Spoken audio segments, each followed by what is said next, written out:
ये आकाशवाणी पटना है। अब आप अभिषेक दास से प्रादेशिक समाचार सुनिए। पहले मुख्य समाचार। प्रधानमंत्री नरेंद्र मोदी ने कहा, किसानों की आमदनी दोगुनी करने के लिए कृषि सुधार वर्तमान की आवश्यकता। नए कृषि कानूनों को किसानों के हित में बताया। श्री मोदी ने विपक्षी दलों पर किसानों को गुमराह करने का आरोप लगाया। कहा, न्यूनतम समर्थन मूल्य और मंडी व्यवस्था नहीं होगी समाप्त। राज्य सरकार ने 4 जनवरी से 2 चरणों में स्कूल कॉलेजों को खोलने का फैसला किया। निजी कोचिंग संस्थान और छात्रावास भी इसी दिन से खुल जाएंगे। और पछुआ हवा के प्रभाव से ठंड और कनकनी में तेजी से बढ़ोतरी। 5 डिग्री सेल्सियस न्यूनतम तापमान के साथ डिहरी प्रदेश का सबसे ठंडा स्थान रहा। बुलेटिन की शुरुआत इस संकल्प के साथ। कोविड-19 महामारी के खिलाफ देश एकजुट होकर लड़ रहा है। आप भी हमारे साथ सुरक्षा और बचाव के 3 आसान एहतियाती उपायों का संकल्प लें। कोविड-19 से बचाव और सुरक्षित रहने के 3 उपाय। मास्क लगाएं, 2 गज दूरी है जरूरी, सुरक्षित दूरी रखें, हाथ और मुंह साफ रखें। अब समाचार विस्तार से। प्रधानमंत्री नरेंद्र मोदी ने कहा कि किसानों की आमदनी दोगुनी करने के लिए कृषि सुधारों की आवश्यकता है और इसीलिए सरकार ने 3 नए कानून लाए हैं। मध्य प्रदेश के किसानों के साथ वीडियो कॉन्फ्रेंस के माध्यम से संवाद में श्री मोदी ने कहा कि भारत की कृषि और भारत के किसान अब और पिछड़ेपन में नहीं रह सकते हैं। उन्होंने कहा कि तेजी से बदल रहे वैश्विक परिदृश्य में बड़े बदलाव की आवश्यकता है, जिससे देश में भी किसानों को विश्व स्तरीय सुविधाएं उपलब्ध हो सके। दुनिया के बड़े बड़े देशों के किसानों को जो आधुनिक सुविधा उपलब्ध है, वो सुविधा भारत के भी किसानों को मिले, इसमें अब और देर नहीं की जा सकती।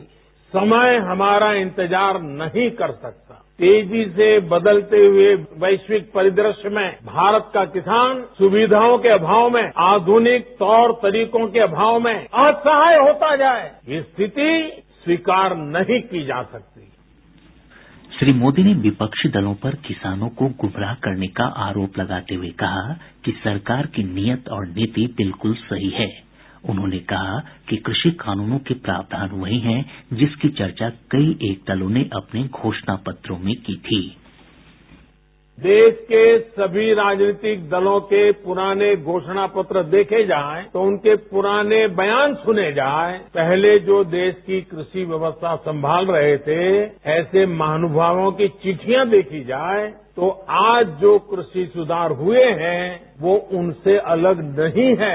मुझे लगता है उनको पीड़ा इस बात से नहीं है कि कृषि कानूनों में सुधार क्यों हुआ। उनको तकलीफ इस बात में है कि जो काम हम कहते थे लेकिन कर नहीं पाते थे, वो मोदी ने कैसे किया। मुझे क्रेडिट नहीं चाहिए, मुझे किसान के जीवन में आसानी चाहिए। प्रधानमंत्री ने कहा कि नए कानून के लागू होने के बाद भी किसानों को अनाजों का न्यूनतम समर्थन मूल्य मिल रहा है। यह व्यवस्था पूर्व की तरह जारी है और भविष्य में भी जारी रहेगी। स्वामीनाथन कमेटी की रिपोर्ट को लागू करने का काम हमारी ही सरकार ने किया। अगर हमें एमएसपी हटानी होती तो स्वामीनाथन कमेटी की रिपोर्ट लागू ही क्यों करते भाई। ये हमारी सरकार एमएसपी को लेकर इतनी गंभीर है कि हर बार बुवाई से पहले एमएसपी की घोषणा करती है। इससे किसान को भी आसानी होती है, उन्हें भी पहले पता चल जाता है कि इस फसल पर इतनी एमएसपी मिलने वाली है। वो कुछ बदलाव करना चाहता है तो उसे सुविधा होती है। श्री मोदी ने कहा कि नए कानूनों से मंडी व्यवस्था पर कोई प्रभाव नहीं पड़ेगा।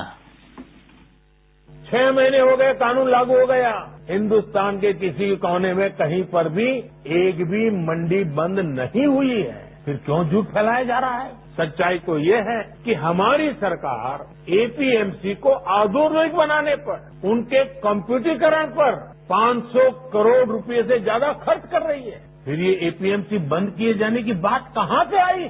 बिना सैर पर बस झूठ फैलाओ, बार बार बोलो। प्रधानमंत्री ने कहा कि कुछ लोग ठेका आधारित कृषि को लेकर भ्रम फैला रहे हैं कि उनकी जमीन बड़ी कंपनियां हड़प लेंगी। यह पूरी तरह बेबुनियाद है। ठेके की कृषि में सिर्फ फसल को लेकर किसानों से समझौता होगा। फार्मिंग एग्रीमेंट में सिर्फ फसलों या उपज का समझौता होता है। जमीन किसान के ही पास रहती है। एग्रीमेंट और जमीन का कोई लेना देना नहीं है। फार्मिंग एग्रीमेंट के दौरान किसान को सुरक्षा देने के लिए कानूनी प्रावधान किए। हमने तय किया है कि फार्मिंग एग्रीमेंट में सबसे बड़ा हित अगर देखा जाएगा तो वो किसान का देखा जाएगा। हमने कानूनन तय किया है कि किसान से एग्रीमेंट करने वाला अपनी जिम्मेदारी से भाग नहीं पाएगा। प्रधानमंत्री ने पिछले 6 सालों में किसानों के कल्याण के लिए उठाए गए कदमों की चर्चा करते हुए कहा कि उनकी सरकार किसानों की आमदनी दोगुनी करने के लिए प्रतिबद्ध है।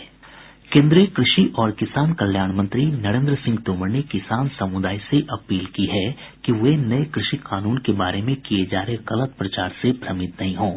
उन्होंने किसानों से आग्रह किया कि वे इन कानूनों के तथ्यों को समझें और बातचीत करें। किसानों के नाम अपने पत्र में श्री तोमर ने किसानों से भड़काने वाले राजनीतिक दलों के बहकावे में नहीं आने की अपील की। उन्होंने कहा कि पिछले कई दशकों से देश में केवल घोषणाओं से वोट बटोरने की राजनीति चल रही है और जो सरकार अपनी घोषणाओं को ईमानदारी से लागू कर रही है उसे विरोध का सामना करना पड़ रहा है। श्री तोमर ने कहा कि भंडार गृह, कोल्ड स्टोरेज और प्रसंस्करण केंद्र जैसे कृषि संरचनाओं के लिए 1 लाख करोड़ रुपए का बुनियादी ढांचा कोष बनाया गया है। कृषि मंत्री ने ठेके आधारित कृषि के संबंध में किसानों के संदेहों पर कहा कि नए कानून के तहत किसानों और व्यापारियों के बीच अनुबंध केवल फसल के लिए होगा और जमीन किसानों की ही संपत्ति रहेगी। मुख्यमंत्री नीतीश कुमार ने कहा है कि नए कृषि कानूनों को लेकर राज्य में कोई समस्या नहीं है। पटना में संवाददाताओं से बातचीत में उन्होंने कहा कि राज्य में धान की खरीद तेजी से हो रही है और किसानों को कोई समस्या नहीं हो रही है। उन्होंने कहा कि 2 लाख मीट्रिक टन धान की खरीद की जा चुकी है। चालू मौसम में धान खरीद का लक्ष्य 45 लाख मीट्रिक टन रखा गया है। श्री कुमार ने कहा कि सरकारी क्रय केंद्रों पर धान बेचने के लिए अब किसानों को भू स्वामित्व प्रमाण पत्र की भी आवश्यकता नहीं होगी। केंद्रीय मंत्री गिरिराज सिंह ने कहा है कि ऐतिहासिक कृषि सुधार कानूनों का कई किसान संगठनों ने स्वागत किया है और वे अब इसका लाभ भी लेने लगे हैं। भागलपुर में संवाददाताओं से बातचीत में उन्होंने कहा कि इन कानूनों से किसानों में एक नई उम्मीद जगी है। केंद्रीय मंत्री ने कहा कि सरकार कानून को लेकर किसानों के बीच फैलाए जा रहे गलतफहमी को दूर करने का प्रयास कर रही है। पश्चिम चंपारण जिले के नौतन और चनपटिया विधानसभा क्षेत्रों में आज प्रदेश भाजपा द्वारा किसान चौपाल का आयोजन किया गया। समारोह को संबोधित करते हुए भाजपा के प्रदेश अध्यक्ष डॉक्टर संजय जायसवाल ने कहा कि नए कृषि कानूनों का उद्देश्य कृषि के क्षेत्र में व्यापक सुधार कर किसानों की आमदनी दोगुनी करना है। उन्होंने विपक्षी दलों पर किसानों को गुमराह करने का आरोप लगाया। प्रादेशिक समाचार आप आकाशवाणी पटना से सुन रहे हैं। राज्य सरकार ने 4 जनवरी से स्कूल कॉलेजों को खोलने का फैसला किया है। निजी कोचिंग संस्थान भी इसी दिन से खुल जाएंगे। मुख्य सचिव दीपक कुमार की अध्यक्षता में आपदा प्रबंधन समूह की हुई बैठक में ये फैसला किया गया। मुख्य सचिव ने बताया कि पहले चरण में फाइनल ईयर की कॉलेज कक्षाएं और 8वीं से 12वीं क्लास के स्कूल खोले जाएंगे। इस चरण में सीनियर कक्षा के छात्रों के लिए कोचिंग संस्थान भी खुलेंगे। 15 दिनों के बाद स्कूल कॉलेज की बाकी कक्षाओं के साथ साथ अन्य कोचिंग संस्थान भी खोले जाएंगे। छात्रावास को भी 4 जनवरी से ही खोलने के आदेश दिए गए हैं। स्कूलों और कॉलेजों में कोविड-19 के दिशा निर्देशों का पालन करना अनिवार्य होगा। राज्य सरकार सभी छात्रों को मास्क उपलब्ध कराएगी। राज्य में पछुआ हवा के प्रभाव से ठंड और कनकनी में तेजी से बढ़ोतरी हुई है। न्यूनतम तापमान में 3 से 4 डिग्री सेल्सियस तक की कमी दर्ज की गई है। मौसम विज्ञान केंद्र पटना के अनुसार अगले 24 घंटों के दौरान तापमान में 1 से 2 डिग्री सेल्सियस की और कमी आएगी।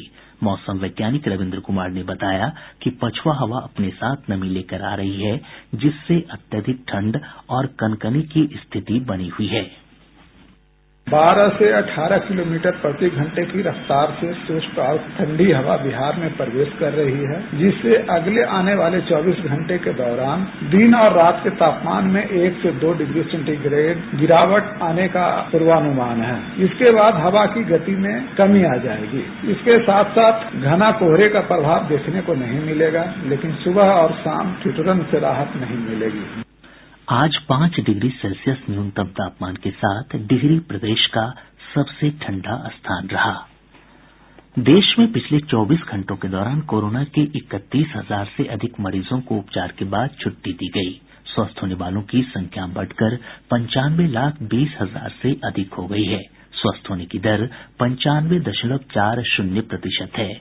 देश में इस समय सक्रिय मामलों की संख्या 3,13,000 से अधिक है। वहीं एक दिन में 22,889 नए मामलों की पुष्टि होने के साथ ही संक्रमित लोगों की संख्या 99 लाख से अधिक हो गई है। इसी अवधि में 338 लोगों की मौत के साथ ही कोरोना से मरने वालों का आंकड़ा बढ़कर 1,44,789 हो गया है। प्रदेश में कोरोना से स्वस्थ होने वालों की संख्या बढ़कर 2,39,538 हो गई है। पिछले 24 घंटों के दौरान 581 लोगों को उपचार के बाद छुट्टी दी गई। स्वस्थ होने की दर 97.4% है। वहीं इसी अवधि में 535 नए मामलों की भी पुष्टि हुई, जिससे कुल संक्रमितों की संख्या बढ़कर 2,45,933 हो गई है। सबसे अधिक पटना से 179 नए मामलों की पुष्टि हुई। एक दिन में 4 लोगों की मौत के साथ ही कोरोना से मरने वालों का आंकड़ा बढ़कर 1,341 हो गया है। राज्य में फिलहाल सक्रिय मरीजों की संख्या 5,053 है।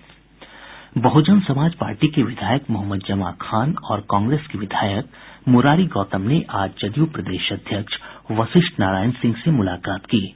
इन नेताओं के बीच लगभग 1.5 घंटे तक बातचीत हुई। राजनीतिक हलकों में इस मुलाकात के बाद सरगर्मी बढ़ गई है। हालांकि दोनों विधायकों ने इसे सामान्य मुलाकात बताया है।